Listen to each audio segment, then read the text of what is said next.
फजल रहमान साहब की तकरीर जो है वो गले पड़ी हुई है सबके। फजल रहमान साहब के अपने भी गले पड़ी हुई है। उनके लोगों ने उनका बहुत साथ दिया। फजल रहमान साहब की पार्टी, उनके रहनुमा, उनके रिश्तेदार सारे उनके साथ खड़े हुए। सबसे ज़्यादा जो एतराज़ हो रहा है वो फजल रहमान साहब के एक जुमले पर हो रहा है। मुझे बहुत सारे लोगों ने पूछा कि जी आप बताएं ये जुमला ठीक है या गलत है। तो चले मैं अपना एनालिसिस भी आपको दे देता हूँ, क्योंकि मैं गुरेज कर रहा था इस चीज़ पर बात करने से। लेकिन क्योंकि बहुत सारे लोगों ने ये सवाल पूछा कि ये जो तकरीर में उनका एक जुमला है जिसमें वो कह रहे हैं कि अपने शहीदों का खून जो है वो हम पर एहसान ना चढ़ाओ। परवेज़ मुशर्रफ साहब का एक जुमला था कि भाई अगर फ़ौज में आए हो तो मरना मारना तो चलता ही रहता है। तो जब आप एक सिक्योरिटी फोर्स ज्वाइन करते हैं तो आपको इस बात का पहले दिन से अंदेशा होता है कि आपको गोली चलानी भी पड़ सकती है, आपके ऊपर गोली चल भी सकती है, आपको जान लेनी भी पड़ सकती है और आपकी जान जा भी सकती है। तो ये एक बड़ी रिस्की जॉब है जिसमें आपको ये सारा कुछ करना पड़ता है। तो यहाँ तक तो ये बात ठीक है। मैं आपको सिर्फ एक वाक़या सुनाता हूँ, उससे आपको चीज़ों का आइडिया हो जाएगा। ये बात है 2013-14 की बात है। मैं सियाचिन गया था। वहाँ जो मेरे एक प्रोड्यूसर थे उनके साथ एक फ़ौजी मेजर था, उसकी बहस हो गई।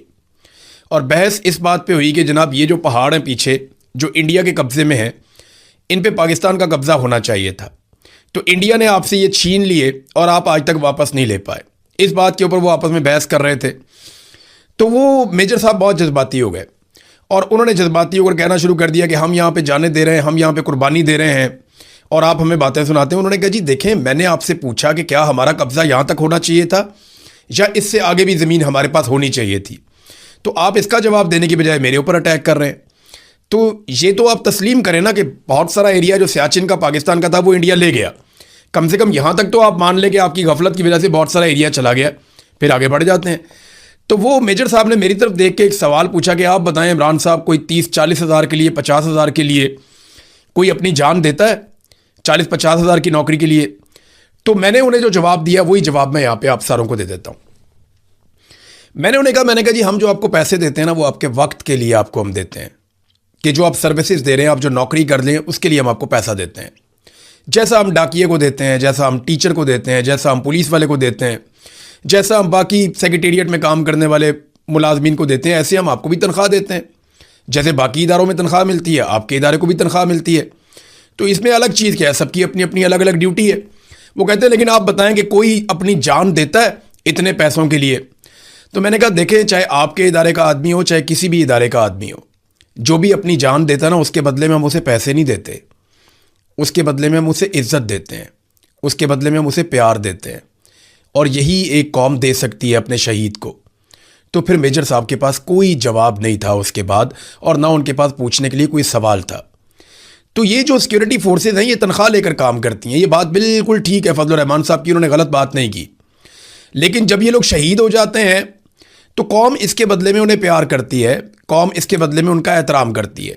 और यही एक प्यार और एहतराम है, और ये एक जज्बा यही होता है ना कि मैं अपनी कौम के लिए जान दे रहा हूँ, मेरी कौम मुझे याद रखेगी, मैं हमेशा अपनी कौम की नज़रों में ज़िंदा रहूँगा, मेरे ख़ानदान वाले मेरे पे फ़ख्र करेंगे। यही एक बात होती है ना जो आप लड़ते हैं। कोई भी लड़ाई आप जब लड़ते हैं तो आपको ये होता है मैं अपनी कौम के लिए, अपने लोगों के लिए लड़ रहा हूँ। अरशद शरीफ के दिमाग में भी यही था ना कि मैं अपनी कौम के लिए आवाज़ उठा रहा हूँ, आने वाली नस्लों के लिए आवाज़ उठा रहा हूँ, लोग मुझे याद रखेंगे। आज लोग अरशद शरीफ को याद भी रखते हैं, प्यार भी करते हैं। लेकिन देखिए मसला तब पैदा होता है जब आप अपने ही लोगों को मारना शुरू हो जाते हैं। तो फिर लोगों को गिले शिकवे याद रहते हैं, कुर्बानियां लोग भूल जाते हैं। और यही इस वक्त पाकिस्तान में इदारों के साथ हो रहा है। ऐसा नहीं है कि इदारों ने कुर्बानियां दी, पुलिस ने सबसे ज़्यादा कुर्बानियां दी हैं। उसके बाद दहशतगर्दी की लड़ाई में फ़ौज ने भी कुर्बानियां दी हैं। लेकिन सबसे बड़ी कुर्बानी जो दी वो पाकिस्तान के सिविलियंस ने दी हैं। सबसे ज़्यादा जानें सिविलियंस की गई हैं दहशतगर्दी के खिलाफ लड़ाई में। और वो सारे भी उतने ही बड़े शहीद हैं जितने बड़े हमारे सिक्योरिटी फोर्सेज के लोग शहीद हैं। ये सारे लोग जो है वो शोहदा है, तो सारों का एक जैसा एहतराम होना चाहिए ना। हम तो फ़र्क नहीं करते, लेकिन ये जो फ़र्क किया जा रहा है इस वक्त, बलूचिस्तान की सड़कों पे 30 शोहदा के लाशें पड़ी हुई हैं, उनसे सौतेलों जैसा सलूक क्यों किया जा रहा है? मेरा ये सवाल है, कोई मुझे इसका जवाब दे दे। देखिए फजल रहमान साहब के जुमले में ये आप एतराज़ कर सकते हैं, जो लोग एतराज़ कर रहे हैं उस एक जुमले के ऊपर, वो जायज़ एहतजाज है कि आप शोहदा के बारे में आप इस तरह बात बेशक ना करें। लेकिन क्या शोहदा का एहतराम पाकिस्तान की रियासत कर रही है? मेरा सवाल यह है, क्या इन पुलिस वालों की जो वर्दी है वो ज़्यादा सस्ती है? क्यों उनके चेहरे जो है वो पाकिस्तान के टीवी चैनल्स पर नहीं दिखाए जा रहे? मेरा सवाल है, मुझे इसका जवाब दें आप। क्यों उन पर गमगीन नगमों वाले म्यूजिक क्यों नहीं चलाए जा रहे, उनके ऊपर मोन्टाजेस क्यों नहीं बनाए जा रहे, क्यों उनके चेहरे बार बार टीवी चैनल्स पे नहीं दिखाए जा रहे? मेरा सवाल है, मुझे इसका जवाब दे। क्यों अभी तक आईएसपीआर की जानिब से इन शोधा पर कोई नगमा जारी नहीं किया गया? मेरा सवाल है, मुझे इसका जवाब दें। क्यों अभी तक नेशनल मीडिया को जाए वकूआ पर नहीं ले जाया गया? मेरा सवाल है ना, मुझे इसका जवाब दें। अभी तक क्यों वॉर रूम नहीं बनाकर दिखाए गए मीडिया के ऊपर, जो हमेशा बनाकर दिखाए जाते हैं? क्या ये जो पुलिस वाले हैं इनकी वर्दी सस्ती है, या ये कौम के बेटे नहीं है, या इनका खून सस्ता है? मेरा सवाल है ना, देखें, जब शहीद की इज्जत होगी तो सबकी इज्जत होगी। चाहे कोई बॉर्डर के ऊपर शहीद हो जाए, चाहे कोई दहशतगर्दों से लड़ता हुआ शहीद हो जाए, चाहे कोई अपनी दुकान पे बैठा हुआ अपना कारोबार करने के लिए गया, वहां पे कोई धमाका करके उसको शहीद कर दे, तो ये सारे शहीद हैं हमारे लिए, सारे मोहतरम है। चाहे अरशद शरीफ दियारे गैर में शहीद हो जाए, कीनिया की सरजमीन पे मारा जाए, वो भी हमारे लिए शहीद है, वो भी हमारे लिए उतना ही मोहतरम है, मोतबर है, बल्कि वो ज्यादा अहमियत इसलिए रखता है कि उसकी कोई लड़ने की ट्रेनिंग नहीं थी, वो पूरी कौम के लिए आवाज उठा रहा था, अकेला वहां पे पड़ा हुआ था दियारे गैर में, वहां पे शहीद हो गया, तो उसकी भी उतनी इज्जत होनी चाहिए। मेरा यह सवाल है कि क्यों अभी तक शोहदा के लवाहिकीन और उनके वारिसान के इंटरव्यू टीवी चैनल पे नहीं दिखाए जा रहे? क्या ये वर्दी इतनी सस्ती है कि आप नहीं दिखाएंगे? इनके साथ सौतेलों जैसा सलूक आप करेंगे तो आप खुद कंट्रोवर्सी में जा रहे हैं। पाकिस्तान के इदारे एक तफरीक पैदा कर रहे हैं जो नहीं होनी चाहिए। ये क्या वजह सिर्फ ये है कि ये आपके अज़ाइम या आपके मकासद के रास्ते में नहीं मारे गए, या ये सस्ते लोग थे, या इनका खून सस्ता था? देखें, अमेरिका ने अपने एक पायलट को बचाने के लिए, देखें, शेर तो हमें यह भी सुनाए जाते हैं कि काफिर हो तो शमशीर पे करता है भरोसा, मोमिन हो तो बेतेग भी लड़ता है सिपाही। ये जगह जगह लिखे हुए हैं। हमें एस्टेब्लिशमेंट के लोग ये शेर सुनाते हैं बार बार जज्बाती करने के लिए, और बहुत सारे इस तरह के। लेकिन मेरा सवाल ये है कि वहां पे लड़ने के लिए क्यों नहीं गए जहां पे आपके पास बेशुमार असला था? वो तो बेचारे आपका इंतजार करते रहे, वो तो आपको देखते रहे। अमेरिकन पायलट एक गिर गया था ईरान के अंदर। अमेरिका ने तारीख का महंगा तरीन और मुश्किल तरीन ऑपरेशन किया अपने पायलट को निकालने के लिए। याद है आपको? थोड़ा अर्सा पहले की बात है। डोनाल्ड ट्रंप वगैरह ये 2 रातें सोए ही नहीं सारे लोग। इन्होंने व्हाइट हाउस के अंदर पूरा एक वॉर रूम बना दिया था और पूरा एक ऑपरेशन किया गया था बहुत बड़ा, जिसपे अरबों रुपए इन्होंने खर्च कर दिए थे कि हमने हर हाल में कई अपना सामान इन्होंने कीमती ज़ाया करवा दिया, अपने एयरक्राफ्ट ज़ाया करवा दिए। लेकिन ये अपने एक एक बंदे को ईरान से निकाल कर लेकर गए। जब ईरान में पायलट गिरा था, वो वाकया आपको याद होगा। तो हम अपने 30 जवानों को किसके रहमो करम पे छोड़ रहे थे? हमने वहां पे क्यों छोड़ा? हमें भी चाहिए था वहां से उनको निकालते। देखिए ना, पाकिस्तान अब सालसी दुनिया की तो करवा रहा है। वो डोनाल्ड ट्रंप भी बाज नहीं आ रहा, ईरान भी नहीं बाज आ रहा, वो आपस में एक दूसरे पे मिसाइल मारते चले जा रहे हैं, मारते चले जा रहे हैं। लड़ाई दोबारा शुरू हो गई। दोनों को अपने हुर्मत पे कंट्रोल चाहिए, और कंट्रोल का मामला यह है कि जिसका कंट्रोल होगा वो फ्यूचर में तजारत के ऊपर कंट्रोल करेगा। ईरान को लगता है कि उनके हाथ में कमजोरी आ गई है दुनिया की, तो यहां से हम अपने आप को सेव करेंगे। जबकि अमेरिका को यह लगता है कि हमारी बहुत बड़ी बेइज्जती है अगर हम इसको बंद करवा के चले जाते हैं या ईरान के कंट्रोल में देकर चले जाते हैं। अब वो लड़ाई लगी हुई है, लड़ाई चलती जा रही है, चलती जा रही है। वो फिर एक दूसरे पे बम मारे, ईरान के ऊपर ज्यादा बम गिर रहे हैं। लड़ाई का आगाज ईरान ने कहा जी कि अमेरिका ने किया है, जबकि अमेरिका कहता है वहां से जो जहाज गुजरते हैं उनको ईरान मारता है, तो फिर लड़ाई शुरू हो जाती है। अब अरब ममालिक के ऊपर ईरान लगातार बमबारी कर रहा है। बहुत सारे मिसाइल उनके इंटरसेप्ट हो जाते हैं, लेकिन बहुत सारे जाकर टारगेट पे भी लग जाते हैं, और वहां से वीडियोस भी आ रही हैं। तो डोनाल्ड ट्रंप ने इस हवाले से एक इंटरव्यू भी दिया। मेरा सवाल यह है कि देखें, पाकिस्तान में आग लगी हुई है। बलूचिस्तान लिबरेशन आर्मी ने और तहरीक तालिबान पाकिस्तान ने जो वीडियोस जारी कर दी हैं, मैंने बदकिस्मती से वो वीडियोस देखी हैं। वो इतनी खौफनाक वीडियोस हैं, ऐसे दिल दहला देने वाले मनाजिर हैं कि मैं नहीं चाहता कि कोई भी उनको देखे। लेकिन बतौर सहाफ़ी जब मैंने देखा तो ये बहुत खौफनाक सूरत हाल पैदा हो चुकी है। बहुत सारी तंजीमें इकट्ठी हो गई हैं, बहुत सारी तंजीमें सरगर्म हो गई हैं।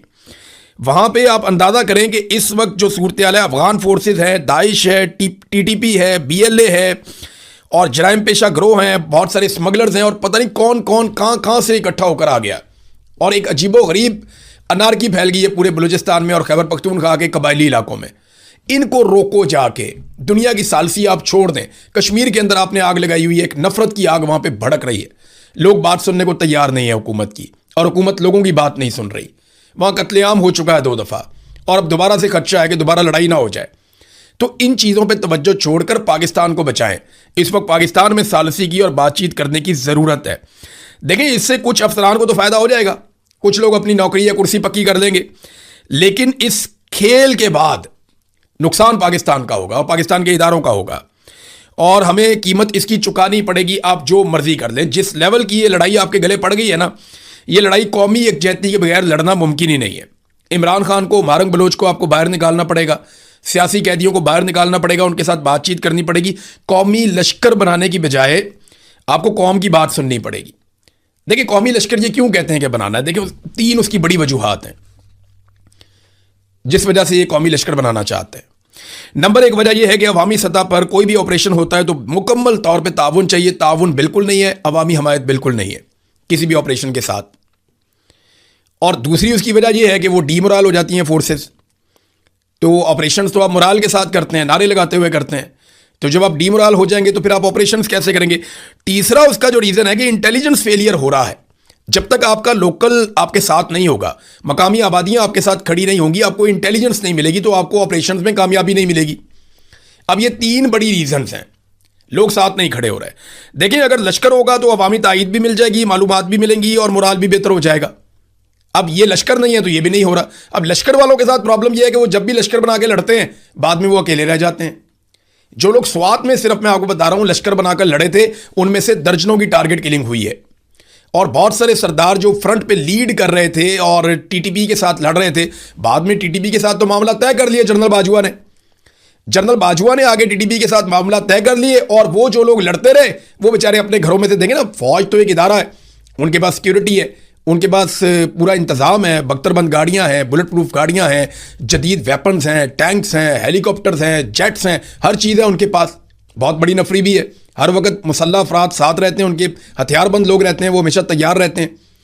लेकिन ये जो लश्कर है, इनमें कोई ताजर है, कोई इनमें ज़मींदार है, कोई इनमें छोटा सरदार है, कोई इनमें बड़ा सरदार है, कोई इनमें दुकानदार है। अब ये लोग लश्कर बना के लड़ने के लिए आ जाते हैं, बाद में तो इन्होंने अपनी दुकानों पे, अपने कारोबारों में या अपने हुजरों में जाके बैठना है। ये तो हर वक्त उस तरह मुसल्ला नहीं रह सकते, और जब ये गैर मुसल्ला होते हैं, इनकी टारगेट किलिंग होती है। और जनरल बाजवा ने जैसे आकर सुलह कर ली, कल को एक और आएगा, आके इनके साथ सुलह कर लेगा, लश्कर इन्हें मारेगा, बाद में आके सुलह कर देगा, सुलह हो जाएगी, वो उनकी टारगेट किलिंग करेंगे, वो कबाइल आपस में कई दहाइयों तक फिर लड़ते रहेंगे। ये बड़ी बदकिस्मती है, और इस वजह से फजलुर रहमान साहब ने कहा कि नहीं, ये नहीं होना चाहिए। बहरहाल फजलुर रहमान साहब पे बहुत टिका कर तनकीद हुई है, और फजलुर रहमान साहब का मौक़िफ़ ज़्यादातर जो है, उनकी बात वो ठीक है, उनकी बात गलत नहीं है, लेकिन उनकी मज़ामत की वजह जो है ना फजलुर रहमान साहब की, वो कभी भी उसूली नहीं होती। उनकी मज़ामत की वजह ज़्यादातर वसूली होती है, और फजलुर रहमान साहब वसूली कर लेते होते हैं। फजलुर रहमान साहब को ये नज़र आ रहा है कि ये सेटअप नहीं चल रहा, और पाकिस्तान को एक नए इलेक्शन की तरफ जाना पड़ेगा। और जब भी कोई इमरान खान साहब से बात करेगा, जो अब नज़र आ रहा है कि इसके बगैर गुजारा कोई नहीं है, तो इलेक्शन की तरफ ही जाना पड़ेगा। और इलेक्शन में उसी पॉलिटिकल पार्टी को वोट मिलेगा जो एंटी एस्टेब्लिशमेंट बयानियाँ बनाएगी। तो फजलुर रहमान साहब ने एंटी एस्टेब्लिशमेंट बयानियाँ बना लिया, और फजलुर रहमान साहब के बाद ये सहूलत भी है कि वो जब चाहें एंटी एस्टेब्लिशमेंट बयानिए से वापस भी आ सकते हैं। यानी उनकी पॉलिटिकल पार्टी में फजलुर रहमान साहब की वहाँ जमहूरियत नहीं है। ऐसा नहीं है कि फजलुर रहमान साहब ने एक बात कह दी है तो सारी पार्टी साथ खड़ी हो गई, और जब उन्होंने दूसरी बात की तो पार्टी खिलाफ होगी। वो नहीं होता, वो इमरान खान साहब की पार्टी में होता है, पीपल्स पार्टी में भी होता था, अब नहीं होता। लेकिन यहाँ फजलुर रहमान साहब को तो सत्ते खैरा, वो अगर कल को ये कह देंगे जी मैं खुद लश्कर बना रहा हूँ, तो इससे कोई फ़र्क नहीं पड़ेगा। उनकी पार्टी उनको कहेगी ठीक है जी फजलुर रहमान साहब ओके करो, तो उनको मुखालफत का सामना नहीं करना पड़ेगा। अनकंडीशनल सपोर्ट रहती है फजलुर रहमान साहब के पास। वो उनकी पार्टी में एक जिसको वो कल्ट इमरान खान को कहते हैं ना, एक्चुअली इन पॉलिटिकल पार्टीज़ में छोटे छोटे ये कल्ट मौजूद है। अब खैबर पख्तूनख्वा में और बलूचिस्तान में फजलुर रहमान साहब कहते हैं उनकी हुकूमत बन जाए, तो अवामी मकबूलियत के लिए थोड़ा एंटी एस्टेब्लिशमेंट होना पड़ेगा, और एस्टेब्लिशमेंट को ये सूट करेगा अगर फजलुर रहमान साहब की हुकूमत बन जाती है, या वो कुछ मकबूल हो जाते हैं, कुछ सीटें जीत जाते हैं, कोलिशन गवर्नमेंट भी बना लेते हैं, तो फजलुर रहमान साहब एस्टेब्लिशमेंट को सूट करेंगे इमरान खान की जगह पे, क्योंकि इमरान खान बहुत मुश्किल आदमी है। और देखें, जो लश्कर बनाने की बात हुई ना, वो फजलुर रहमान साहब से किसी ने नहीं कहा कि लश्कर बनाओ।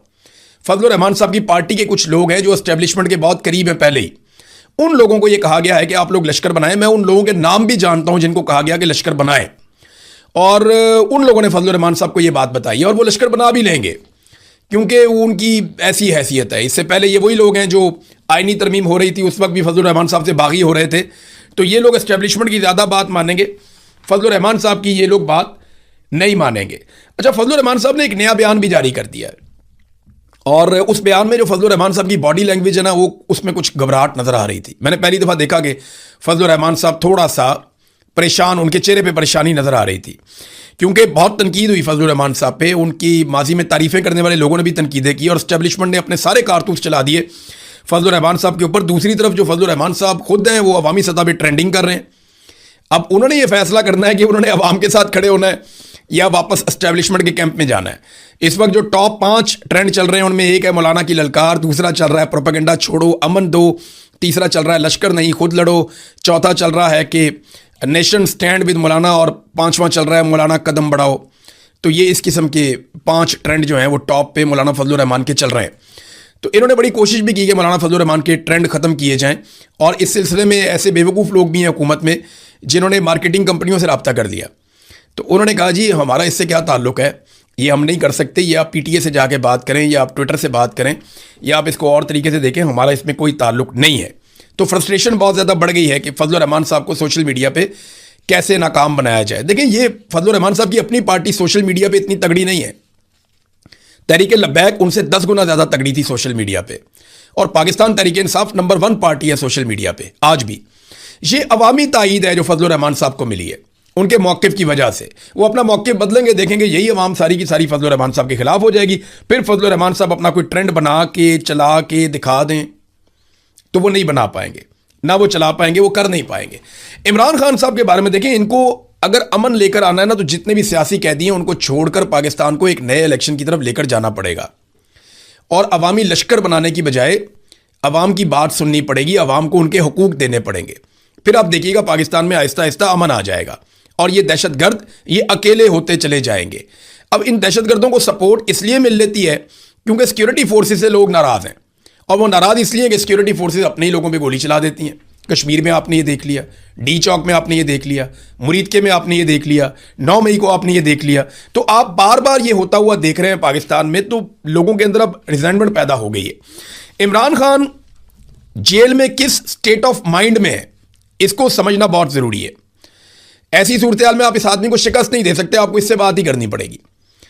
जो अल्लामा राजा नासिर अब्बास साहब हैं उन्होंने एग्जैक्टली वो अल्फाज बताए जो इमरान खान साहब ने उन लोगों से बोले थे जेल में, जब ये पेशकश लेकर गए थे इमरान खान साहब के पास कि आपको हम बनीगाला में शिफ्ट कर देते हैं। ये बहुत बड़ा इंकशाफ है, पहली मरतबा हुआ, मैं आपके सामने रख देता हूँ। पहले इसके बारे में खबरें आती रही हैं लेकिन बड़ी क्लैरिटी के साथ उन्होंने वो पूरा माहौल बताया जिसमें वो गए थे। उन्होंने कहा जी हम 5-6 लोग गए थे, सलमान अकरम राजा थे, अली अमीन गंडापुर थे, साहबजादा हामिद रज़ा थे, वो भी बेचारे बेगुनाह जेल में कैद हैं। साहबजादा हामिद रज़ा एक मुहब्बे वतन पाकिस्तानी है, देखिए उसको जेल में डाला हुआ सिर्फ इसलिए कि तुम इमरान खान की मुखालफत क्यों नहीं करते, और वो भी सज़ा काट रहे हैं बीमार होने के बावजूद। उनकी कभी मुलाकातें बंद कर देते हैं, कभी उनका इलाज नहीं करवाते, तो उनके साथ सख्त ज़्यादती की जा रही है साहबजादा हामिद रज़ा साहब के साथ भी। तो इमरान खान ने इन लोगों को क्या कहा था जाते ही? इमरान खान ने कहा कि पहले मेरी बात सुनो, मैंने बनीगाला नहीं जाना है, मैंने कोई कंप्रोमाइज़ नहीं करना है। मेरे साथ वाले लोग जो एक जुमला लिख कर दे देते हैं बाहर आ जाते हैं वो जेल में रहें, और मैं जनाबे वाला डील करके तो जाकर उधर बैठ जाऊं, मैं नहीं जाऊंगा। और ये जेल मेरे लिए अल्लाह की नेमत है। मैं पहले मेरे पास इतना वक्त नहीं होता था, कुरान पढ़ता हूं तो पहले एक तर्जुमा, अभी मेरे पास कई तर्जुमे हैं या तफसीरें हैं, मुझे अब सही से वो कहते हैं याद नहीं है, लेकिन 4-5 की उन्होंने बात की थी। वो कहते हैं मैं दुआ करता हूं, पहले नमाज जल्दी जल्दी पढ़ता था, अब इत्मीनान से नमाज पढ़ता हूं, किताबें पढ़ता हूं, ये जेल मेरे लिए अल्लाह की नेमत है। ये जनाब सेनेट के अंदर जो कायदे हिज़्ब इख्तलाफ हैं, अल्लामा राजा नासिर अब्बास साहब वो ये कह रहे हैं कि इमरान खान साहब इस स्टेट ऑफ माइंड में जेल के अंदर। मैं क्योंकि कैदे तन्हाई काट के आया हूं ना 5 महीने, तो मैं आपको बताता हूं जब आप इस स्टेट ऑफ माइंड में चले जाते हैं तो अल्लाह ताला आपके दिल में इत्मीनान डाल देता है। फिर आपके ऊपर कोई टॉर्चर करे, कोई बदतमीजी करे, कोई कुछ भी करे, तो आपको लगता है ठीक है जो है ये है, मेरा अल्लाह तो देख रहा है ना, तो मैं अपने अल्लाह के साथ अपना ताल्लुक जोड़ लेता हूं। ये होता है आपके साथ। इमरान खान साहब वहां पे बैठे हैं, इनको मुसीबत पड़ेगी, यही जाके इमरान खान से बात करेंगे, और देख लीजिएगा इनको इमरान खान से बात करनी पड़ेगी, उसे फ्री एंड फेयर इलेक्शन का वादा भी देना पड़ेगा। तो नाज़रीन, फजलुर रहमान साहब का जो स्टेटमेंट जिसके बारे में मैं आपको बता रहा था, जॉइंट अवामी एक्शन कमेटी के बारे में उन्होंने बयान जारी कर दिया गैर मुतवक्के तौर पर, और उन्होंने कहा जी कि मैं उनसे अपील करता हूं कुछ दिन और सब्र कर लें, हमें चंद दिन की और मोहलत दे दें। मेरी बिलावल से बात हुई है और बिलावल ने भी कहा, वो कंफ्यूज भी हैं कि क्या करना है, कैसे करना है, वो कोशिश भी कर रहे हैं। तो मौलाना के चेहरे पे ना थोड़ी बहुत घबराहट नज़र आ रही थी, लेकिन ऐसा लग रहा था कि मौलाना साहब अब सीज़ फायर चाहते हैं। और मेरे ख्याल में बिलावल से रब्ता करने की मौलाना की एक वजह यह भी हो सकती है कि मौलाना चाह रहे हों कि मामला किसी जगह पे तय हो जाए, और उसके बाद मौलाना साहब ने यह बताने के लिए कि मेरा बिलावल से रब्ता हो गया है, ये स्टेटमेंट भी उन्होंने चंद मिनट का जारी किया है और इसमें अपील की है जॉइंट अवामी एक्शन कमेटी से कि आपने अभी कोई और एक्शन नहीं लेना। लेकिन फजलुर रहमान साहब अभी तक जॉइंट अवामी एक्शन कमेटी से मुलाकात नहीं कर पाए, उन लोगों के बीच में नहीं गए। बहुत सारे रहनुमा वहां पे गए, बहुत सारे लोगों ने जाकर उनसे मुलाकातें की, लेकिन मौलाना फजलुर रहमान साहब अभी तक जाकर मुलाकात नहीं कर पाए। हाँ, बिलावल पहुंच गए मुजफ्फराबाद, और बिलावल और मौलाना फजलुर रहमान साहब जो हैं वो मिलकर इलेक्शन लड़ रहे हैं आज़ाद कश्मीर में।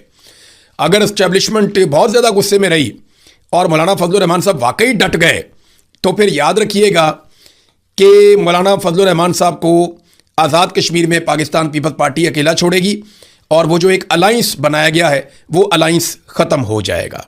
लेकिन देखते हैं ये होता है या नहीं होता। मौलाना साहब नॉर्मली अच्छी डील करने के आदी हैं और अच्छी डील करने में महारत रखते हैं। उम्मीद है कि मौलाना साहब हमेशा की तरह एक डील कर पाएंगे।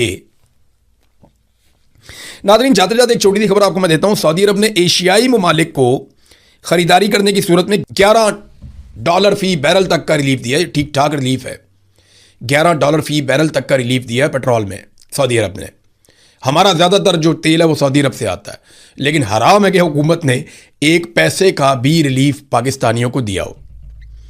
सऊदी अरब एशियाई ममालिक को रिलीफ दे रहा है, लाजमी बात है हमें तो ज़रूर मिलेगा, क्योंकि हम तो जनाब सऊदी अरब में फ़ौज भी भेज चुके हैं, दिफाई मुआहदा भी कर चुके हैं और आज तक कौम को बताया भी नहीं कि हमने मुआहदा किया क्या है।